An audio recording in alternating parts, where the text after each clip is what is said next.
নারায়ণগড় পঞ্চায়েত সমিতির সহ সভাপতি নির্বাচিত বিজেপির অশোক জানা। পশ্চিম মেদিনীপুরে নারায়ণগড় পঞ্চায়েত সমিতির নতুন সহ সভাপতি নির্বাচিত হলেন বিজেপির অশোক জানা। এদিন ভোটাভুটির মাধ্যমে পঞ্চায়েত সমিতির সদস্যদের সমর্থনে তাকে সহ সভাপতি হিসেবে নির্বাচিত করা হয়। জানা গিয়েছে, এর আগে তৃণমূলের আমলে নারায়ণগড় পঞ্চায়েত সমিতির সহ সভাপতির দায়িত্বে ছিলেন মিহির চন্দ্র। অভিযোগ, দীর্ঘদিন ধরে তিনি নিয়মিত অফিসে উপস্থিত না থাকায় সাধারণ মানুষ বিভিন্ন সরকারি পরিষেবা পেতে সমস্যার মুখে পড়ছিলেন। এই পরিস্থিতিতে নতুন সহ সভাপতি নির্বাচনের জন্য ভোটাভুটির আয়োজন করা হয়।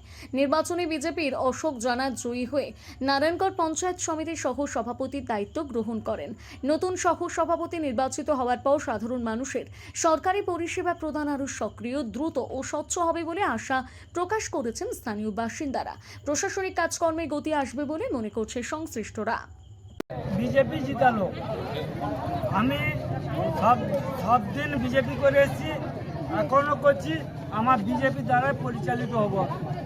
আমার 3 মণ্ডল আমাকে চালাবে, আমি সেই হিসাবে চলবো। আমাদের মাথায় আমার বিধায়ক সাহেব আছে, বিধায়ক সাহেব আমাকে পারমিশন দিয়েছেন, আমি হয়েছি বিধায়ক সাহেব এবং 3 মণ্ডল সভাপতিকে নিয়ে চলবো।